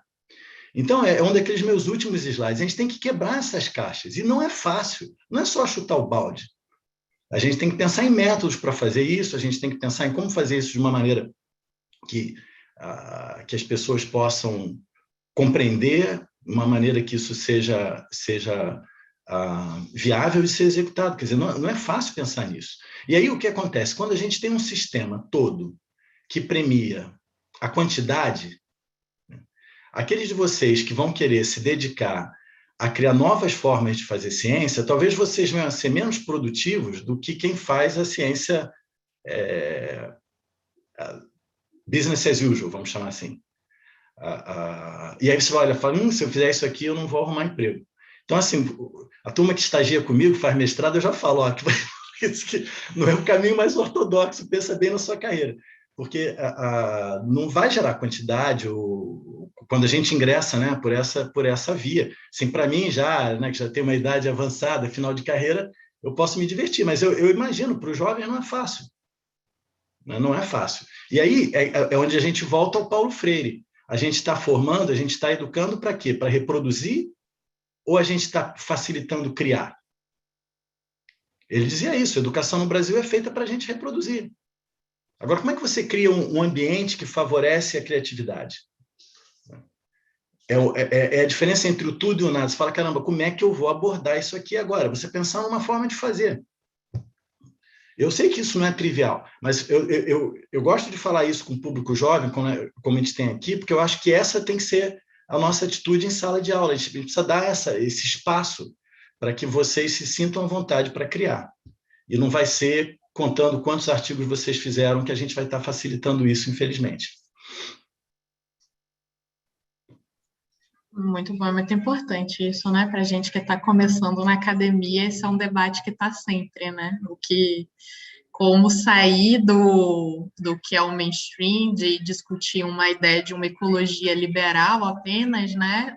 E como seguir dentro da própria carreira, né? Sempre uma grande questão. Tem uma pergunta da Regiane, né? Que é para os três. Vocês podem responder, que primeiro, muito obrigada pelas reflexões. Suas apresentações foram bem profundas e a cabeça está fervendo de ideias. Muito obrigada. Tem uma pergunta para os três palestrantes. Há consequências ao se afastar da racionalidade de um método materialista para entender e responder ao mundo? Essas consequências dialogariam com negacionismo e a pós-verdade? Então, alguém quer começar? Bom, eu não acho que dialogaríamos com o negacionismo, né? A partir do momento em que as pessoas irão conhecer, né, a diversidade de mundos que nós temos, né? Porque é isso, a forma com que nós nos organizamos hoje faz com que a gente imagine que existe um único norte de desenvolvimento, que é a sobrevivência a partir da grande acumulação. Então, hoje nós produzimos muito mais alimentos do que precisamos para alimentarmos, e mesmo assim a fome está aí. Hoje nós produzimos muito mais carros do que precisamos para transportar as pessoas, e o problema está aí cada vez mais avançando, né? E existe uma diversidade de mundos e de ideias que correlacionam com a resolução desses problemas, E aí, quando o Fábio traz as questões da religião, por exemplo, que está extremamente conectada, perdemos esse fio condutor que nos liga, de fato, à floresta, à mãe terra, como tem civilizações que valorizam e veem as montanhas, como os próprios povos indígenas veem a floresta como algo vivo e que precisa ser referenciado, tudo isso pode passar por um certo negacionismo das pessoas por desacreditarem que essa proximidade é simplesmente fantasiosa, é simplesmente algo que não parte da essência e da sobrevivência daquela civilização. Então, em meio a tanta dualidade, eu acredito que nós só venceremos tendo coragem para mostrar esta diversidade.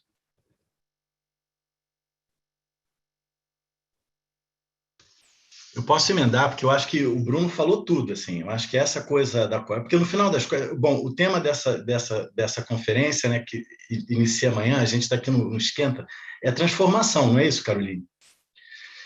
E a transformação é o que o Bruno falou, é um negócio da coragem, né? É a coisa que vem de dentro de você, que é muito espiritual, né? É uma energia muito íntima, que é essa força da transformação, é um negócio nosso.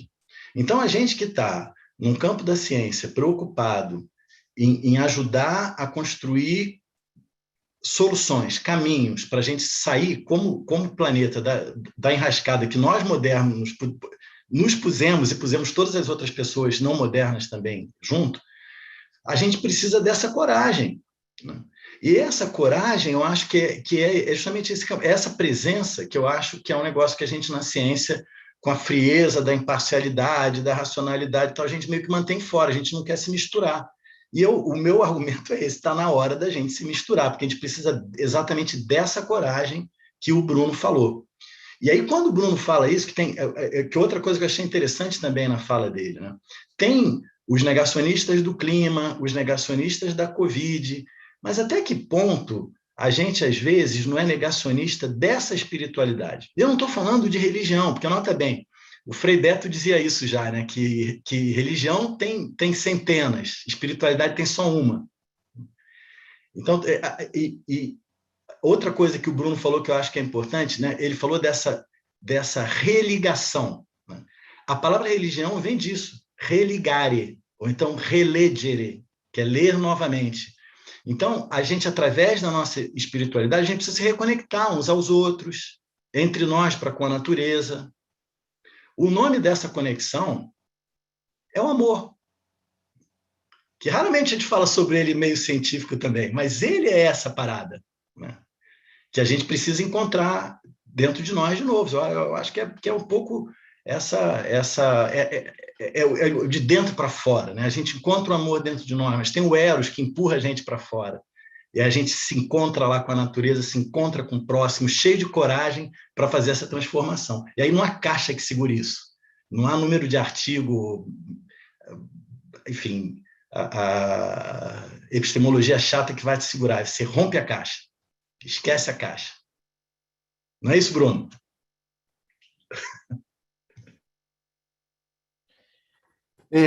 Bom, sem discordar do Fábio e do Bruno, eu queria aproveitar essa pergunta para, enfim, para fazer algumas outras provocações a quem estiver assistindo.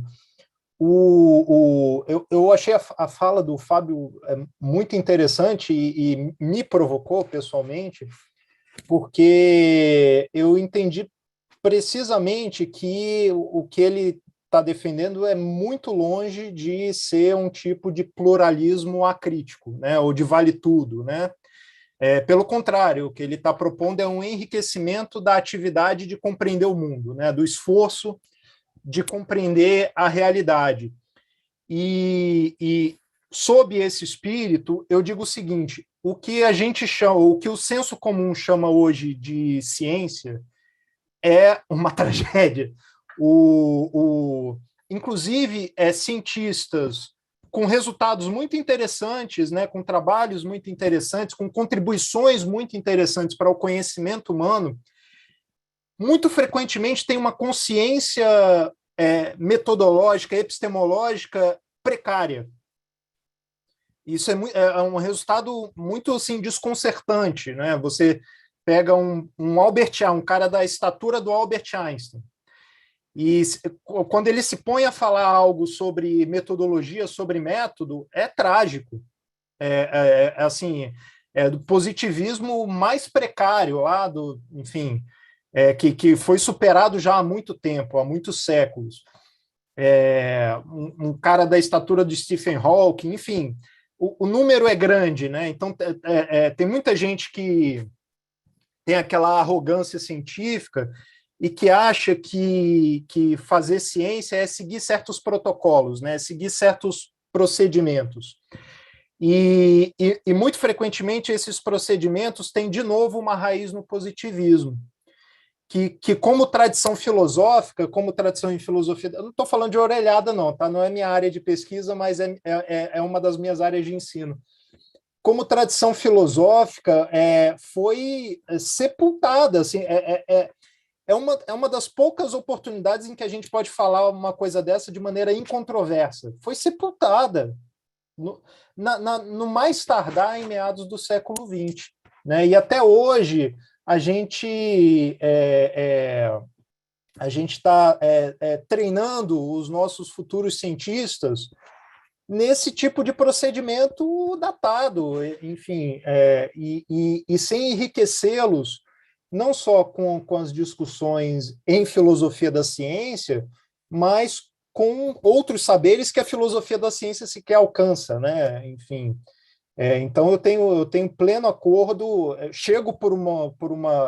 meu comentário chega por uma via um pouco diferente, mas eu tenho pleno acordo com o que foi colocado aí pelo Fábio e pelo Bruno. E um último comentário, a questão do negacionismo. Há diversos níveis de negacionismo, né? Assim, ele se manifesta de diversas maneiras. E eu cada vez mais, e isso é controverso, e eu infelizmente não vou ter tempo de sustentar, eu cada vez mais eu tenho me sentido inclinado a argumentar que achar que a gente vai alcançar algum tipo de sociedade sustentável sem romper com o capital é uma forma de negacionismo também, né? Na verdade, a minha falha inicial teve um pouco esse teor.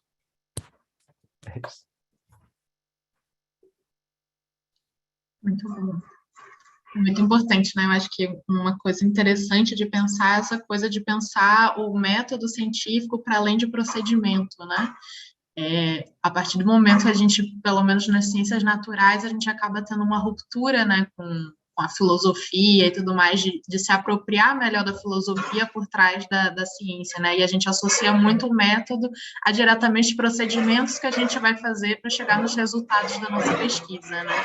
Então, acaba sendo mais do que isso. É interessante pensar nessas coisas. Então, pergunta para Eduardo.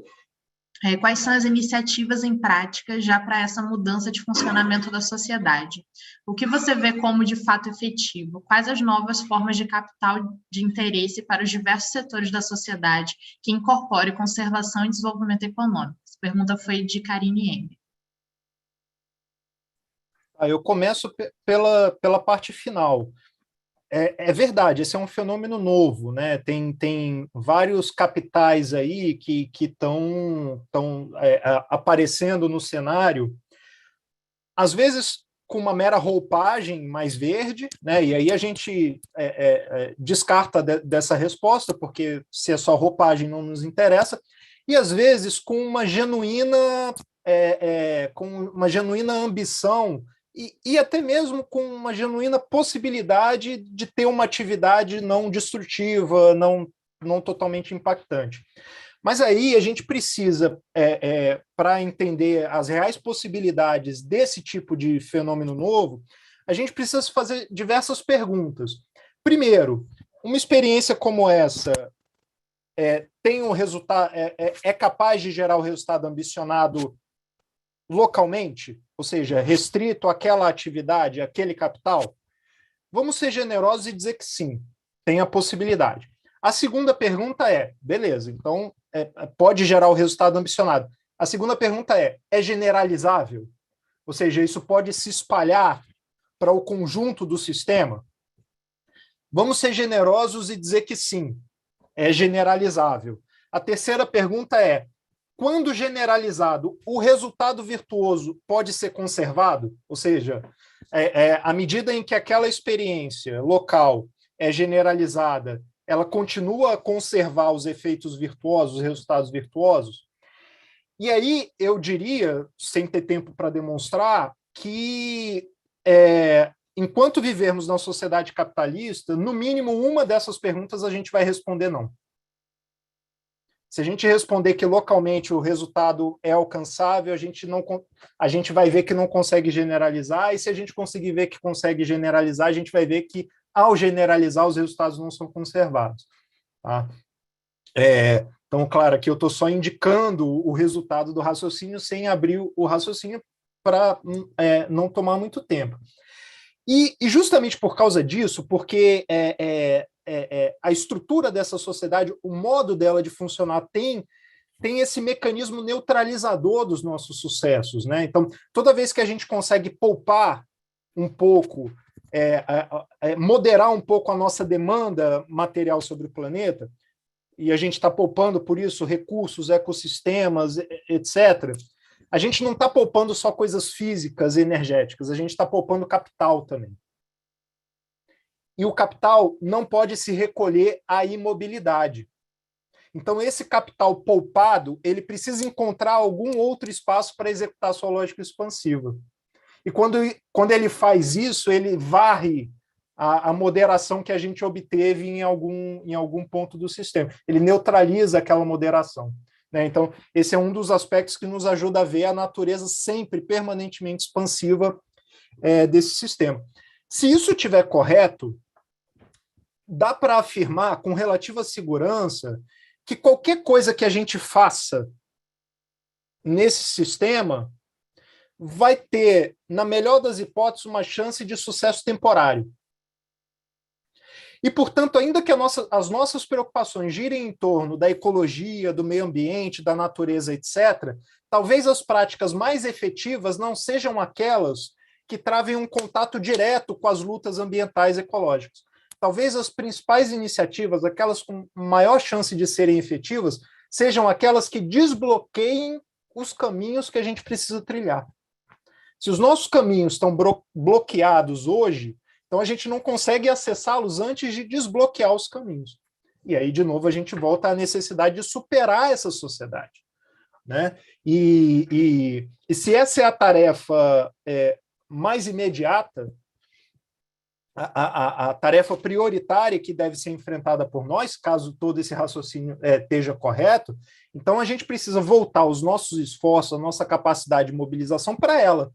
E se não tem uma revolução no horizonte, né, se não tem no horizonte um processo revolucionário de superação da sociedade capitalista, a nossa tarefa prioritária é constituir as condições para que ela ocorra.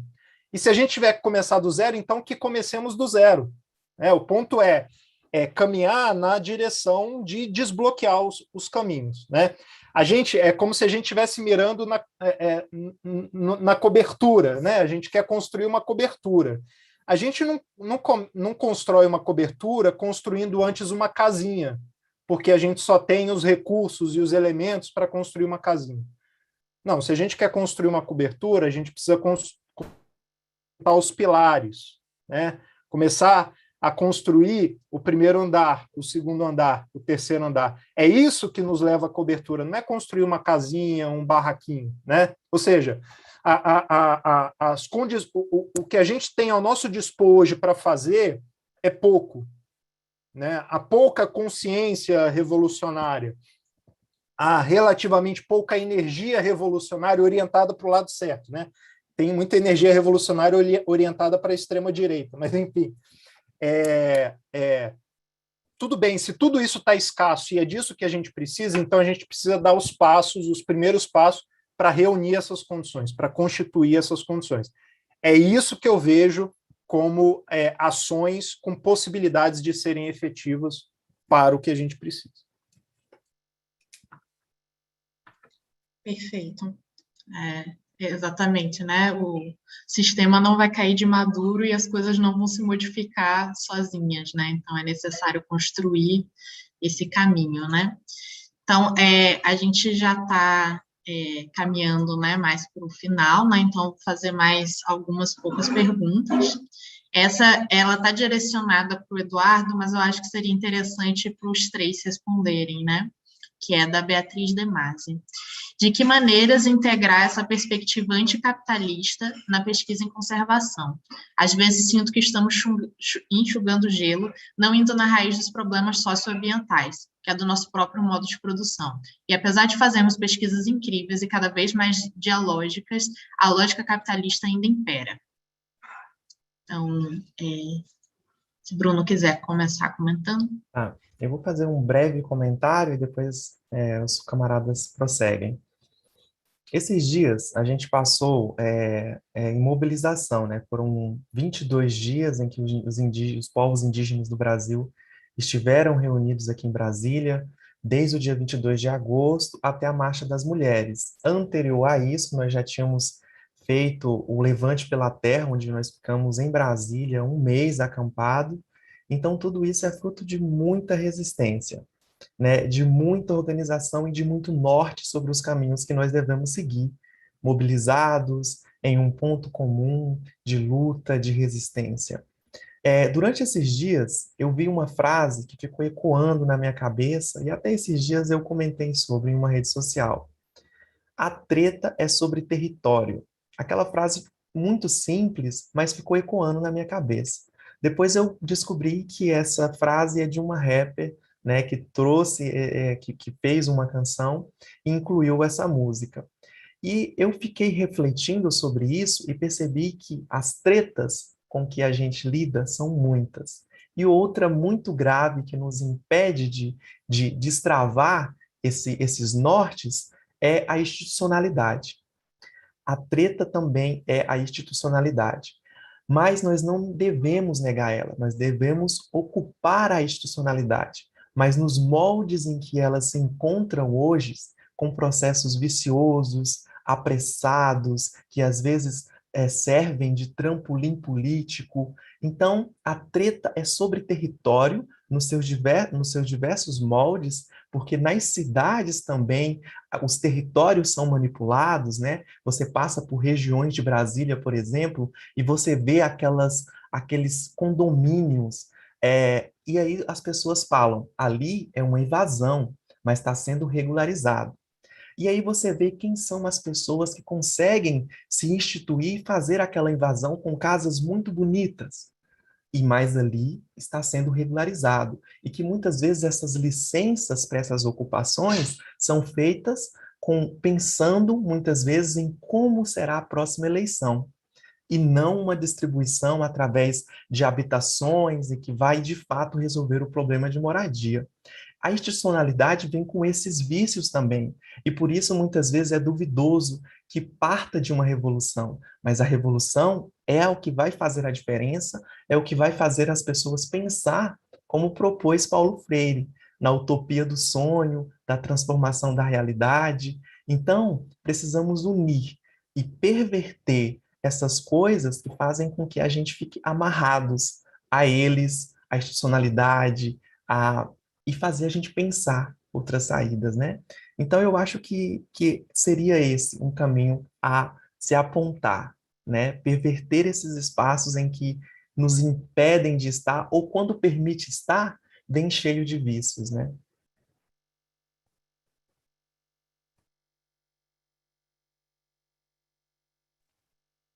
Essa questão foi de quem, Caroline? Eu perdi o nome no começo. Você está sem som, Caroline. Foi da Beatriz. Ah, legal. Então, Beatriz, sua pergunta é uma pergunta importante. Eu acho que, em primeiro lugar, a gente tem um problema histórico de política científica no Brasil, que ela quer dizer, na verdade, não existe uma política científica, é balcão. né? Então, os grupos concorrem pelos recursos e tal, e então tem um antiguismo, né, associado, eu acho, mais do que a inovação. O que eu acho é que determinadas coisas que demandam a intervenção, né, em sistemas, em território social, a partir de uma ação científica, eu acho que elas deveriam ser induzidas por uma política científica que a gente não tem. E aí, para isso, eu acho que a gente que está atuando lá na ciência, eu acho que a gente tem que se perguntar o seguinte, porque óbvio que toda pesquisa científica ela é relevante ao longo de uma escala de tempo, mas tem coisas num determinado momento que vão ser percebidas como mais relevantes do que outras. Então, o que a ciência política diz a respeito é que para que um pedaço de ciência seja incorporado à transformação social, ele precisa ser crível, né? E aí vamos assumir, né, essa ciência toda que a gente produz aqui é de muito boa qualidade, então, beleza, mas tem que ser relevante a um determinado problema, e ela tem que ser percebida como legítima. E o legítimo é onde inclui as pessoas cujo problema você quer resolver. Então, se você está preocupado em fazer uma pesquisa em conservação que venha a ser incorporada a políticas públicas, que venha a gerar transformação social, a ter impacto sobre comunidades locais, você tem que se fazer essas 3 perguntas. Meu desenho, ele é crível? Ele é relevante? E ele é legítimo? Se a resposta para as 3 for sim, você está nesse caminho. E se não for, se for só uma pesquisa de boa qualidade, crível, também tá perfeito. Que às vezes vai chegar uma hora em que ela vai ser percebida como relevante, legítima e vai vir a ser usada. Então, é um pouco esse checklist assim, que eu faço quando imagino um novo trabalho de pesquisa, alguma coisa desse jeito.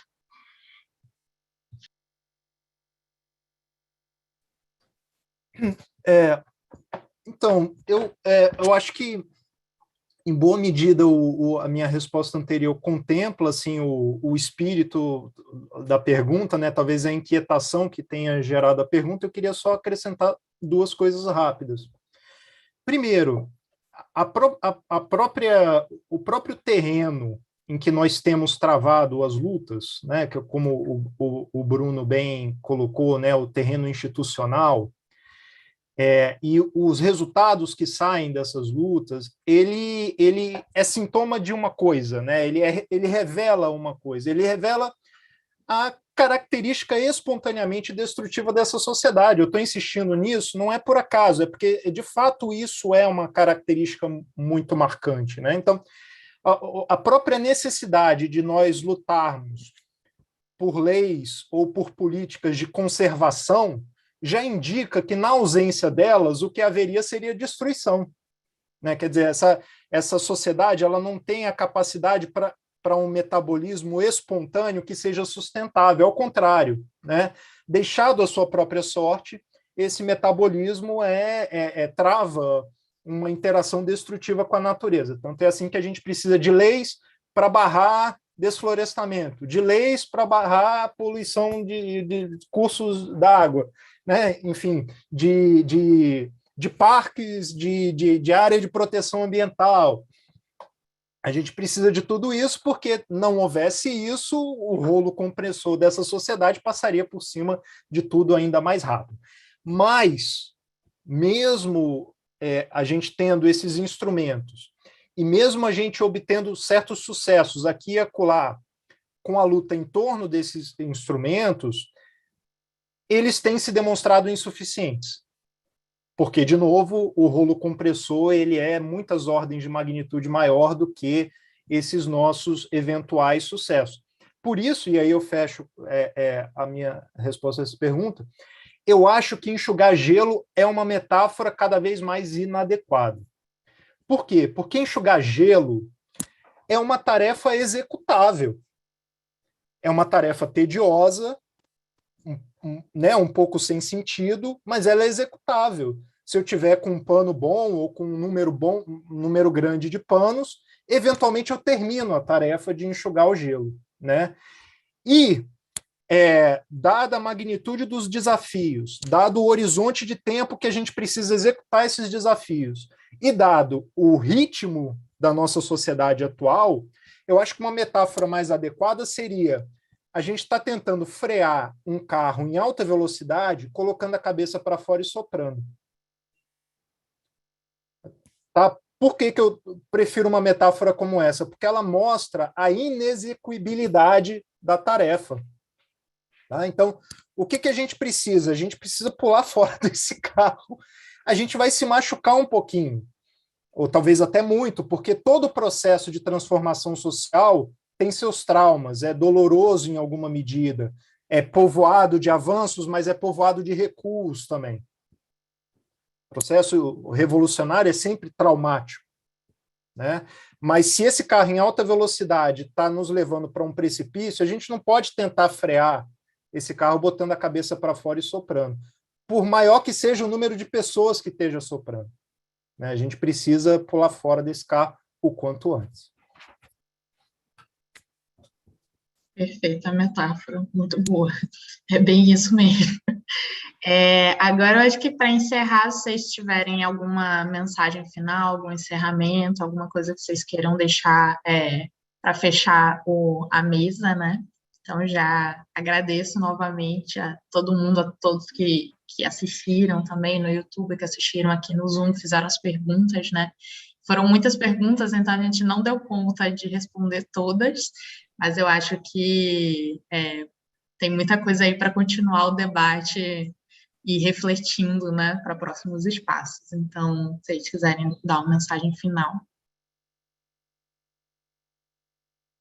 Bom, eu gostaria de agradecer primeiramente, né, a oportunidade, o convite da Rabeco, agradecer a oportunidade também de ter compartilhado e aprendido muito aqui com os camaradas em suas falas, e gostaria de deixar uma frase de Dom Pedro Casaldáliga, de Dom Helder Câmara, se não me engano: na dúvida, fique do lado dos pobres.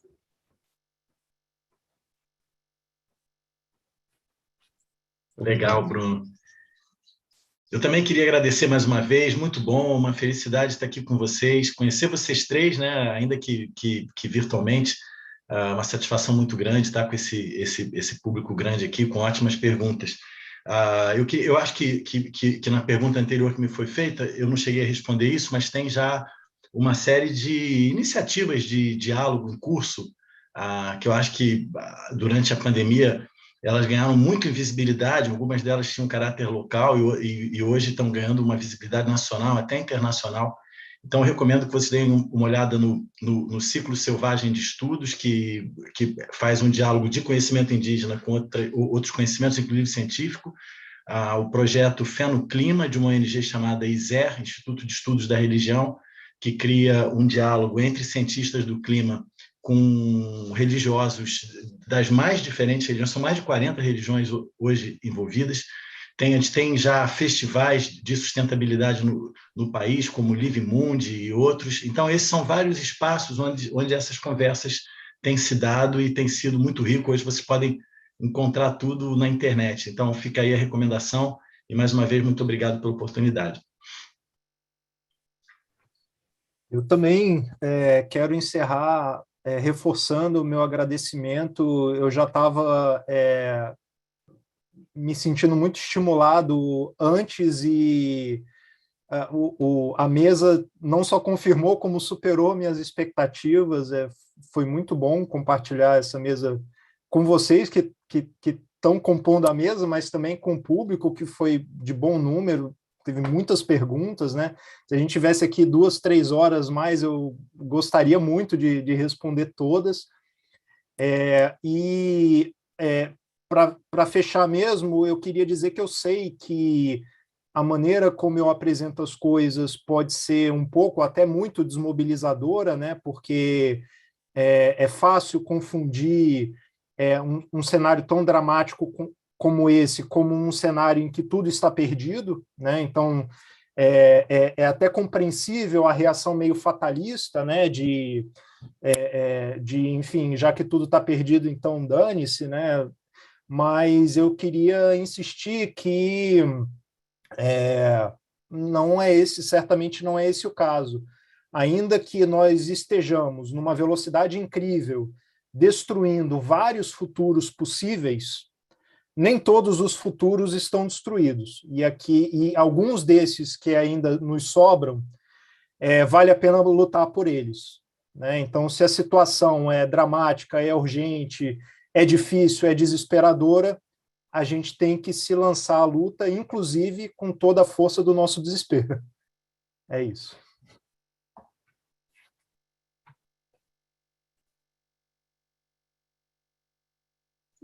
Perfeito, só vou fazer um encerramento, vou ler, eu acho que a maioria das pessoas já conhecem, né, que é o trecho do Brecht, né, do nada é impossível de mudar, desconfiai do mais trivial, na aparência singelo, e examinai sobretudo o que parece habitual.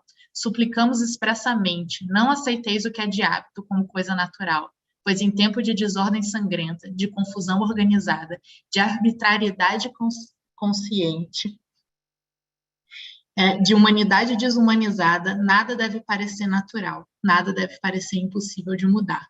Então, eu acho que essa é uma mensagem importante para o final, né, que apesar dos grandes desafios, a mudança é sempre uma opção e a gente, enquanto humanidade, enquanto um ser social, temos total capacidade de transformar a nossa realidade, né? Então, é isso, obrigada. A todos novamente, e lembrando que hoje à tarde a gente continua com o nosso esquenta, né?